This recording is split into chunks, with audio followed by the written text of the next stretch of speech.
Fala, gente, voltando, bebeu água, descansou, respirou, levantou um pouquinho, vamos para cima. Vamos fazer essa questão aqui muito bonita da prova da UERJ de 2016.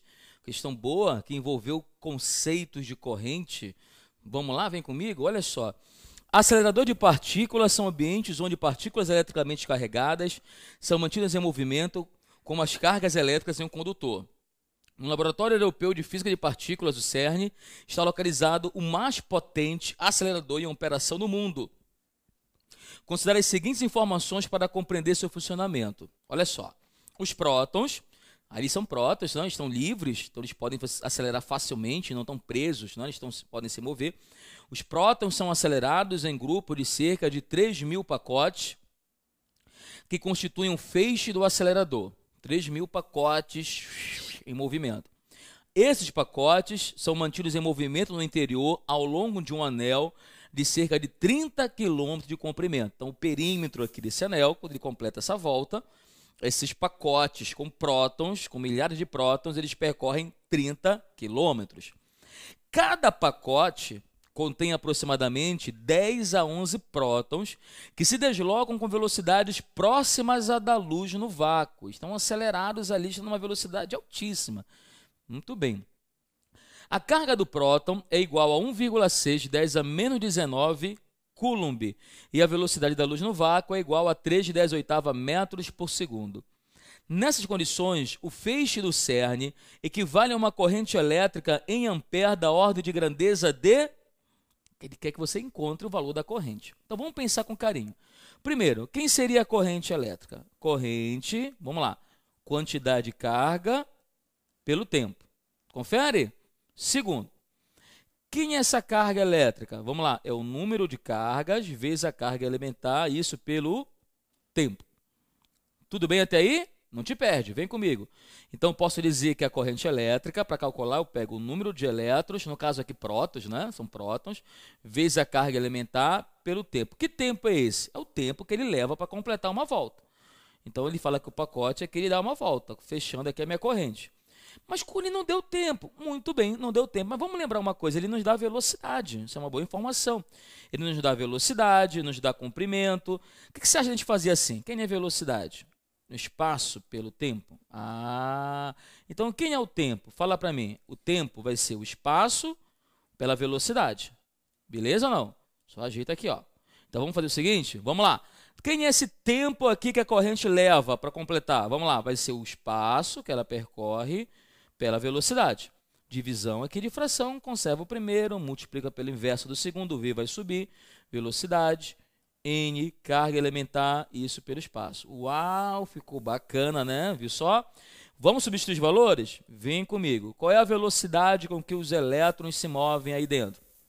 Os elétrons não, desculpa, os prótons, né? Estou com o elétron na cabeça, são os prótons. Que velocidade? Ele fala que é a velocidade da luz no vácuo, próxima a essa velocidade. Então, vamos colocar aqui, 3 vezes 10 oitava. Quem é o N? É o número de prótons. Quantos prótons são? São 3.000 pacotes. Cada pacote tem 10 a 11 prótons. Então, pera lá, então são 3.000 pacotes. Vamos colocar aqui 3.000 pacotes, tá bom? 3.000, 3 de 10 a terceira, mas cada pacote tem 10 a 11. Uau! Vezes a carga elementar. Quanto é a carga do próton? 1,6 vezes 10 a menos 19. Dividido pelo espaço, que é pelo comprimento. Esse espaço aqui, quanto é que é esse espaço aqui? Ele deu para te? Deu. Cadê o comprimento do acelerador? 30 quilômetros. Então, vamos lá. 30 quilômetros em metro, 30.000 metros. Estou trabalhando com a velocidade da luz em metro por segundo. Tem que casar as unidades. Gente, vamos lá, vamos organizar. A gente pode fazer o quê? Olha, eu posso logo de cara aqui cortar, gente, não posso? Corta aqui, olha, 1.000 com 1.000. Certinho ou não? Certo. A gente pode fazer assim, ó.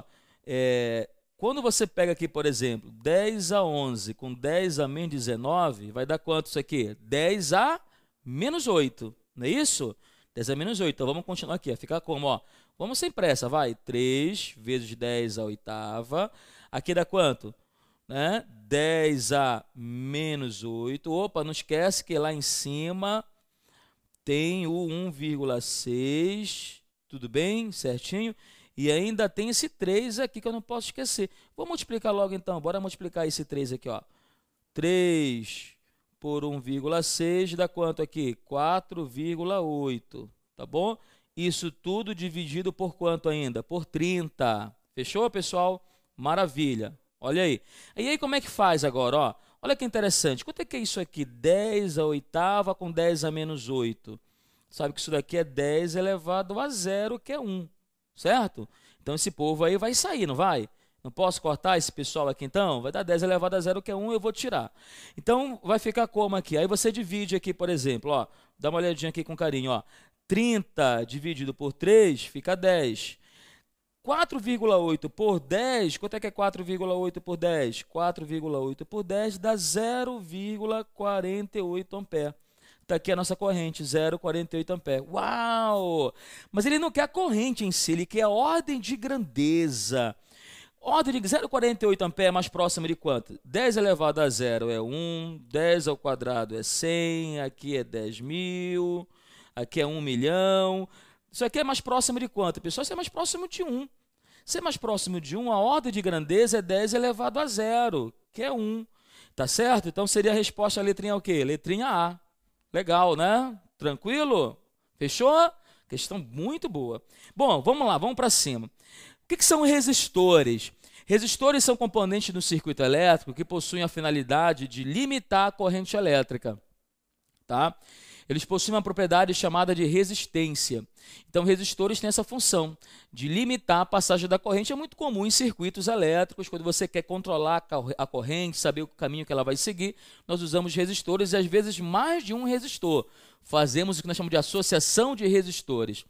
Quando você tem esses resistores com a finalidade de provocar aquecimento, o efeito Joule, é muito comum a gente chamar esses resistores de resistências elétricas. Né? É o que tem no chuveiro elétrico, é o que tem no ferro de passar. Então ele fala resistência elétrica no sentido de ser um equipamento que converte energia elétrica em energia térmica, calor, efeito Joule. Eu quero que você tenha uma noção do que é o que nós chamamos de diferença de potencial. É um conceito muito intuitivo, é difícil de imaginar. Então eu vou fazer uma analogia para você aqui entender. Dá uma olhadinha na animação. Imagina que eu tenho aqui uma caixa d'água com 15 litros e essa caixa d'água, esses 15 litros exercem uma pressão. Tudo bem? Se eu tivesse uma caixa mais alta, com mais água, com maior capacidade de água, por exemplo, com 30 litros, exercendo com uma altura maior, eu teria uma pressão hidrostática maior. Teríamos uma diferença de pressão hidrostática maior. Eu queria que você imaginasse a DDP dessa maneira. Tá? Diferença de potencial tem a ver com a energia que você transfere para a carga. Quando você fala, por exemplo, eu tenho uma tomada de 110 volts, tenho uma tomada de 220 volts. 220 você tem como se uma força, uma DDP, uma tensão maior, uma pressão maior. De certa forma, isso provocaria uma maior corrente elétrica. Claro que a corrente elétrica não depende só desse fator, são outros fatores que tu tem que levar em conta, mas é um fator também. Então, no momento que você tem aqui uma caixa d'água, por exemplo, com 30 litros, tu tem uma caixa d'água com maior altura, importante salientar isso, maior altura, tá? Como, por exemplo, 30 litros, uma altura maior, tu vai ter uma maior vazão. De forma análoga, você tem isso no circuito elétrico. Quando você tem, por exemplo, uma pilha de 1,5 volts, tu tem uma corrente, tu tem uma voltagem, tem uma DDP, tem uma tensão menor, tu tem uma corrente menor. Quando eu colocar duas pilhas em série, você dobrou a tensão, seria mais ou menos equivalente ao que aconteceu aqui na tua caixa d'água. Você dobra a tensão, e aí dobrar a tensão, você também aumenta quem? Aumenta o valor da corrente. Então, eu acabei de te falar que um fator determinante da corrente elétrica é a DDP, é a diferença de potencial. Quanto maior a DDP, maior é o valor da corrente. Isso a gente pode expressar numa lei, cara. É a primeira lei de Ohm. Super importante. Então, ele fala assim, a intensidade da corrente elétrica que percorre um resistor é diretamente proporcional à tensão em seus terminais. Então, por exemplo, aqui eu tenho um gerador. Isso aqui nós chamamos na física uma pilha de gerador elétrico. Esse gerador ele produz o que a gente chama de DDP, tensão elétrica, tá? Diferença de potencial ou tensão elétrica, cuja unidade aqui é o volts, tudo bem? Você tem elétrons em movimento, veja bem os elétrons do menos para o mais, mas a corrente elétrica é para cá, a gente conversou sobre isso. A corrente elétrica é do positivo para o negativo, sentido convencional, é o contrário dos elétrons. E essa corrente, galera, depende dessa DDP. A gente percebe que se eu dobro a tensão, por exemplo, se a minha DDP é U e eu tenho uma corrente I, se eu dobrar a tensão, eu vou ter uma corrente 2I. Se eu triplicar a tensão, a corrente triplica 3I. Então, isso acaba surgindo uma lei. E a gente percebe que essa relação aqui se mantém constante. Tudo bem? Então, a gente pode falar o seguinte, olha, o valor da corrente elétrica depende de duas grandezas. Uma, da DDP. Quanto maior a diferença de potencial, maior a corrente. Mas lembra que a corrente lá tem um caminho tortuoso, não é fácil. Qual é o outro fator que também pode alterar o valor da corrente? O condutor, a resistência, ser alta, ser baixa. Então, outro fator aqui é a resistência elétrica. Gente, olha como é fácil de entender, pessoal. Quanto maior a DDP, maior a corrente. Então, a corrente é proporcional à DDP, a tensão elétrica. Mas quanto maior a resistência, menor a corrente. Resistência quer dizer oposição. Aumentou a resistência elétrica, aumentou a dificuldade.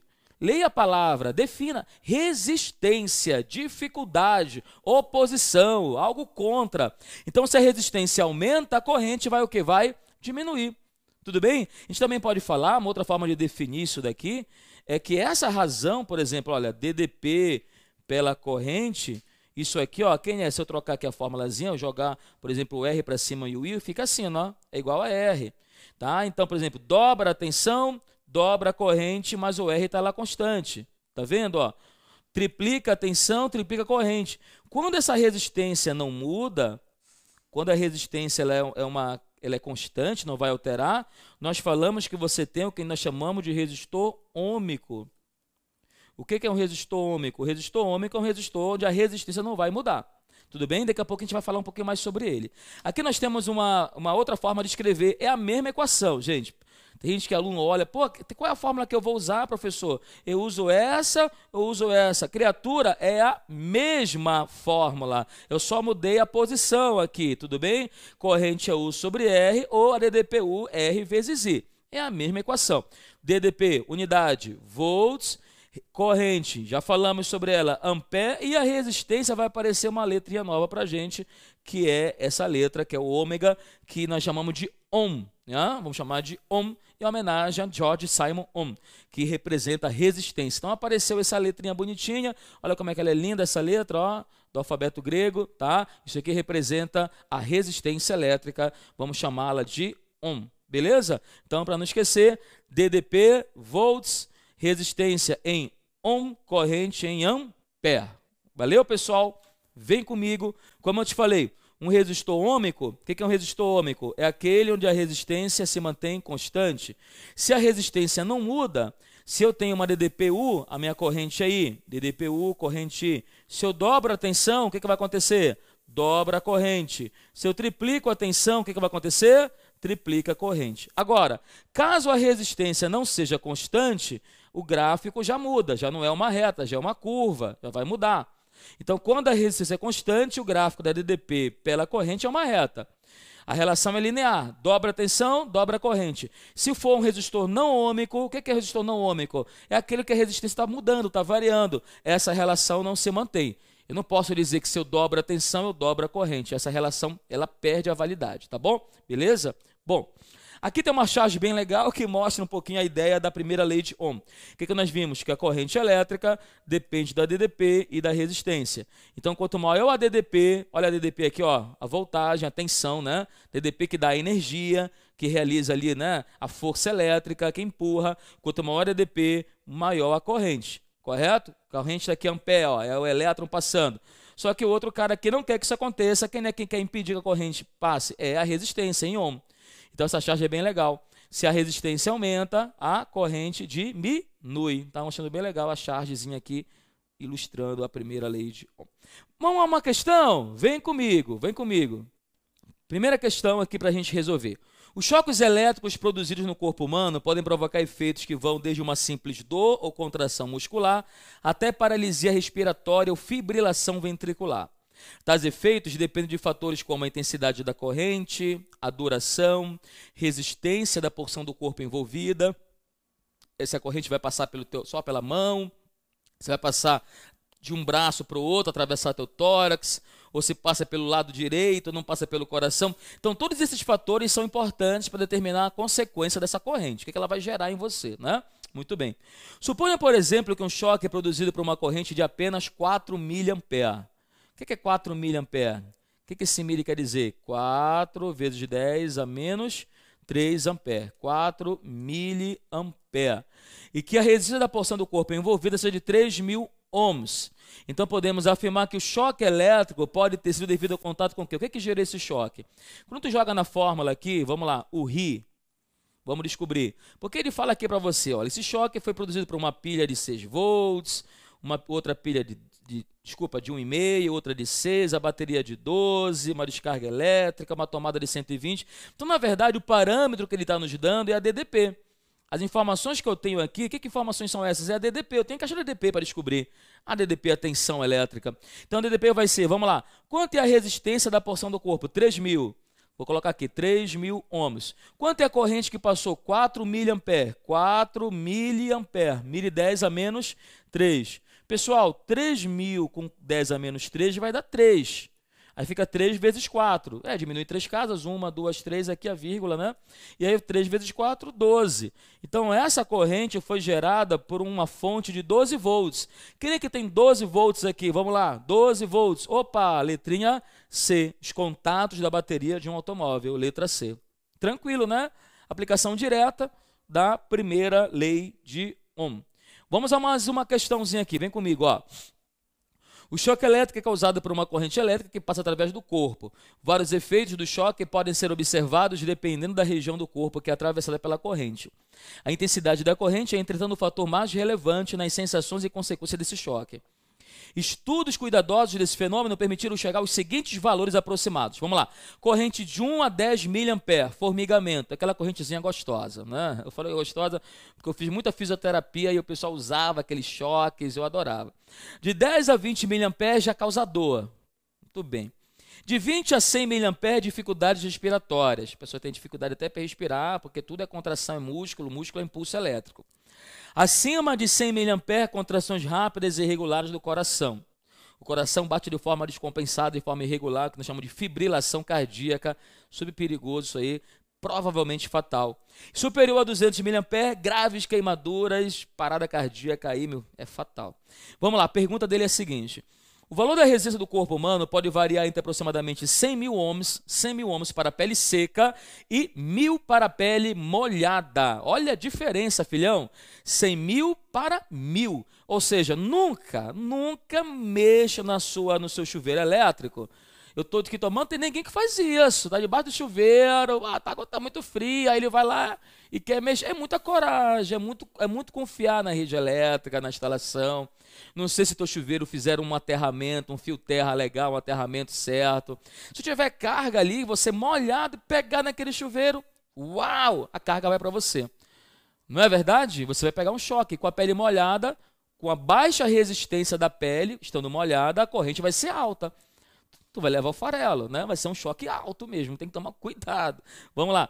E aí ele fala o seguinte, se a pessoa tocar os dois polos de uma tomada de 120 volts, quais os efeitos percebidos com a pele seca e pele molhada? Vamos fazer um cálculozinho aqui. Primeiro, vamos na boa. Vamos com a pele seca. Fiquei curioso agora. Calcular a corrente, DDP pela resistência. Qual é a tensão da tomada? 120, olha, uma tensão normal, residencial da tua casa aí. Né? 120, 220, essa faixa de tensão residencial. 120 volts. Com a pele seca, a resistência com a pele seca, quanto é que é? 100.000. Resistência alta, né? 110 a terceira, 100.000. Quando você faz esse cálculozinho aqui, deixa eu ver, 120 por 100 dá 1,2. Esse cara vai subir 10 a menos 3 ampere. Isso aqui dá 1,2 miliampere. 1,2 miliampere, vê na tabela. Ah, isso aqui é tranquilo. Com a pele seca vai dar um formigamento. Olha aí. Tu vai curtir um choque legal. formigamento. Fechou? Agora vamos fazer a brincadeira com a pele molhada, filho. Vamos lá. Pele molhada. Eu quero ver agora. Vai lá. Corrente é igual a U sobre R. Qual é a DDP? 120. Só que com a pele molhada, a tua resistência do teu corpo já cai para 1000 ohms. 1000, vou dividir aqui por 1000, dessa terceira. Isso aqui calculando, como é que fica essa brincadeira aqui? Vai ficar como? Vai ficar 120, 10 a menos 3. Então vai dar uma corrente de 120 miliampere. 120 miliampere, vamos na tabela. Cara, tá vendo? Acima de 100, ó, provavelmente fatal. Então tu vai ter aqui o que nós chamamos de fibrilação. Não é isso? Uma fibrilação cardíaca. Aí não é legal não, não quero não isso daí, tá bom? Fibrilação cardíaca, tá bom? Super perigoso. Entendido? Aplicação direta aí da primeira lei de Ohm. Show de bola a questão. Consequência da corrente elétrica, você vê que muda. A mesma fonte pode mandar uma corrente maior ou menor, depende da resistência. Se a resistência diminui, a corrente aumenta. Tem que tomar muito cuidado. Cara, segunda lei de Ohm. Segunda, vamos lá. Você deve ter reparado que quando a gente fala em fiação elétrica, existem várias espessuras, várias bitolas de fiação. Você, por exemplo, vai numa loja de material de construção, chega lá, olha, eu quero comprar um fio elétrico. O cara vai te olhar assim, meu filho, qual é o fio que você quer? O mais fino, o mais grosso?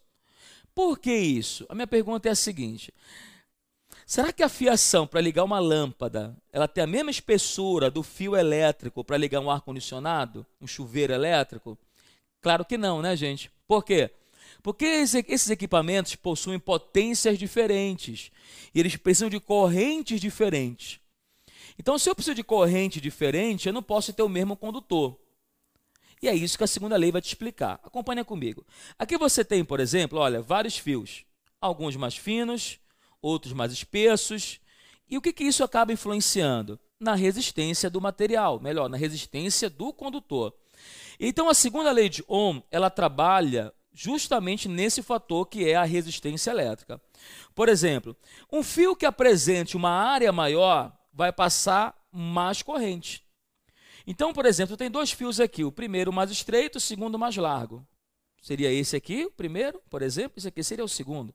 Então, esse segundo fio ele tem uma área de secção maior. Se ele tem maior área, passa mais ou passa menos corrente? O que você acha? Você tem uma avenida estreita, 2 pistas, tu tem uma avenida com 6 pistas, vai passar mais ou menos carro? Vai passar mais carro, filhão. Então, uma maior área quer dizer que eu vou ter o quê? Maior área, eu vou ter maior corrente. Se eu tenho maior corrente, quer dizer que eu ofereço menor dificuldade, ofereço menor resistência. Então, já deu para perceber que um fator que influencia na resistência do condutor é a sua área. Um condutor fino é mais difícil passar, um condutor espesso é mais fácil, passa com maior facilidade. Entendeu aqui? Tá claro? Então, uma área de secção maior, vou ter mais carga passando, vou ter mais corrente. Mais corrente quer dizer o quê? Por que passou mais corrente? Porque tem menor resistência. Então, é um fator determinante. Claro que um outro fator que a gente não pode esquecer é o material. Qual é o material? Se é a prata, se é a cobre, se é o vidro, a borracha. Essa característica que é do material, da propriedade do material, nós chamamos de resistividade elétrica. Repara que a prata tem uma resistividade, olha, 10 a menos 8, assim como o cobre, você está vendo? São materiais que têm baixa resistividade. Por que tem baixa resistividade? Porque são materiais o quê? Condutores ou isolantes? São materiais condutores. Tem baixa resistência, conduzem legal a corrente. Já tem materiais que têm a resistividade muito alta. Olha o vidro aí, ó. Olha o vidro, olha a borracha, olha a diferença. Então, esses materiais que têm alta resistividade oferecem muita resistência. Isso quer dizer que a corrente vai ser menor. Está claro isso? Então, só para reforçar, resistividade é uma característica do material. Então, por exemplo, alguns têm baixa resistividade, como você pode observar aqui, prata, cobre, ouro, alumínio, próprio chumbo. Isso quer dizer que eles têm baixa resistividade, indicando que eles têm o quê? oferecem baixa dificuldade à passagem da corrente. A corrente vai ser maior. Mas tem materiais que têm alta resistência, como o vidro, como a borracha, que são materiais isolantes. Bom, agora tenta imaginar comigo aqui tudo isso. Vamos colocar isso numa fórmula. Eu quero que você me ajude a montar uma fórmulazinha. Agora é contigo. Quando eu for montar uma equação, vamos lá. Eu quero uma fórmula para medir a resistência de um condutor. Essa resistência depende de quem? Da área, acabamos de ver. Tu acha que se eu aumento a área, fica mais fácil ou mais difícil para a corrente passar? Se eu aumento a área, fica mais fácil. Passa mais corrente onde tem maior área. Então, quanto maior a área, menor a resistência, a relação inversa. Um outro fator que é importante é o comprimento. Se a gente aumenta o comprimento, para a corrente passar fica mais difícil. É igual você nadar. Você nadar uma piscina de 20 metros e nadar uma piscina de 100 metros. Ou seja, você, para nadar uma de 100, vai ter uma resistência maior. Então, a corrente é a mesma coisa. Os elétrons correndo aqui, se eu aumentar esse comprimento, eu dificulto a passagem dos elétrons. Então, maior comprimento implica em maior resistência. E um outro fator, qual é o outro fator? É a resistividade. Quanto maior a resistividade, maior a resistência. Está aqui a nossa equação. Essa equação ela traduz para a gente a segunda lei de Ohm. Resistência de um condutor depende do material. Esse material eu vou representar por essa letrinha aqui, ó, que é o ρ. Essa letrinha aqui que é o ρ, que representa a resistividade do comprimento e da área. Resistência elétrica, ρL sobre A. Tudo bem? Beleza? Cara, vamos fazer uma questãozinha para ficar bem fera. Não quero ninguém errando isso daí não, tá bom? Então, por exemplo, aqui a gente tem uma questão que fala assim para a gente, acompanha comigo. Um fio de cobre possui uma resistência R. Um outro fio de cobre com o triplo do comprimento e metade da área transversal terá uma resistência igual a quanto? Então, imagina só, eu tenho um fio, supondo aqui, e esse fio ele tem um comprimento L, área A. Qual seria a resistência dele? ρL sobre A. E aí ele fala que ele tem um outro fio, também de cobre, ambos são de cobre. Isso é importante, por quê? Porque ambos são de cobre, a mesma resistividade, só que é um outro fio com triplo do comprimento. Então, o comprimento não é mais L, certo? Quanto é o comprimento agora? 3L. Só que tem um detalhe, a área caiu a metade da área. Se a área antes era A, quanto é a minha área agora? A sobre 2. Ele quer nova resistência. O que você acha? Eu vou chamar de R'. Como ambos são de cobre, é a mesma resistividade, mesmo ρ. O comprimento não é mais L. Quanto é o comprimento agora? 3L. A área não é mais A. Quanto é a área agora? A sobre 2. Conservo o primeiro, multiplico pela inversa do segundo, vai ficar 6 ρL sobre A. O que é ρL sobre A? O que é ρL sobre A, gente? Fala para mim. ρL sobre A é a minha resistência inicial. Então, quer dizer que a minha nova resistência R' é 6 vezes a resistência inicial. Claro que a resistência aumentou. Aumentou por quê? Porque, poxa, tu está diminuindo a área, tu está aumentando o comprimento, a resistência ela vai aumentar. Passou a ser o quê? 6 vezes maior. Então, a letrinha é o quê? Letra E. Letra E. Beleza? Tranquilo? Vamos lá, pessoal. Essa questão aqui, muito legal, veio da prova do Enem, 2014. Vem comigo aqui, vamos ler. Recentemente foram obtidos os fios de cobre mais finos possíveis, contendo apenas um átomo de espessura, que podem futuramente ser utilizados em microprocessadores, o chamado nanofio. Representado na figura, pode ser aproximado por um pequeno cilindro de comprimento 0,5 nanômetros. Tudo bem? Então, aqui seria um nanofio, imagina esse fio aqui, né? Nano, 10 a menos 9, isso é nanotecnologia, pessoal, algo muito pequeno. E está dizendo para você, imagine sendo um pequeno fio ali. E ele fala que a secção reta de um átomo de cobre, a secção que é a área, é de 0,05 nanômetro quadrado. E a resistividade do cobre é 17 ohm nanômetro. Tudo bem? O engenheiro precisa estimar se seria possível introduzir nesses nanofios nos microprocessadores atuais. O nanofio utilizando as aproximações propostas, possui resistência de... Então, ele quer que você calcule a resistência desse microfio, desse nanofio, né? Então, como é que seria, pessoal? Vamos lá. Resistência elétrica, ρL sobre A. Então, ficaria como? Quanto é que vale o ρ? Resistividade do cobre. Está aqui, ó, 17 ohm nanômetros. Eu vou deixar aqui, eu não vou nem transformar, poderia passar para 10 a menos 9 aqui. Só que eu percebi que está todo mundo em nanômetro, não preciso mexer. Olha, aqui está em nanômetro, aqui está em nanômetro. Então, como está todo mundo na mesma unidade, eu não sou obrigado a passar para metro.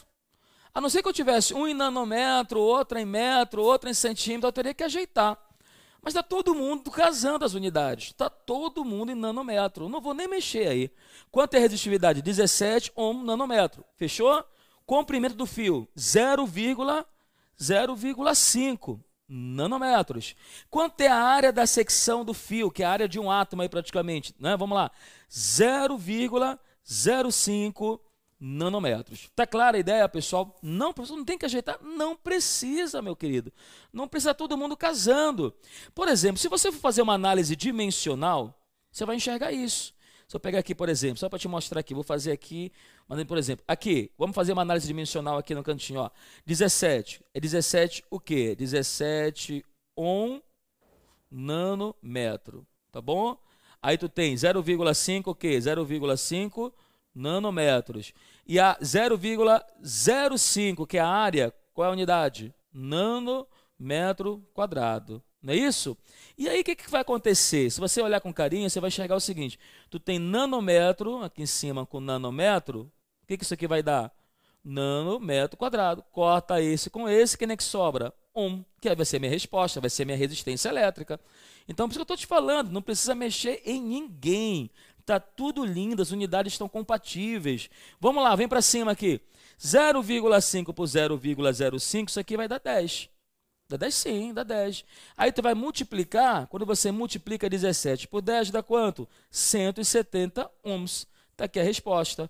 E o nanômetro? Não, o nanômetro não tem, velho. Não tem nem nanômetro, nem nanôohm, não, porque eu cortei aqui, ó, nanômetro, esse aqui é o quadrado, saiu.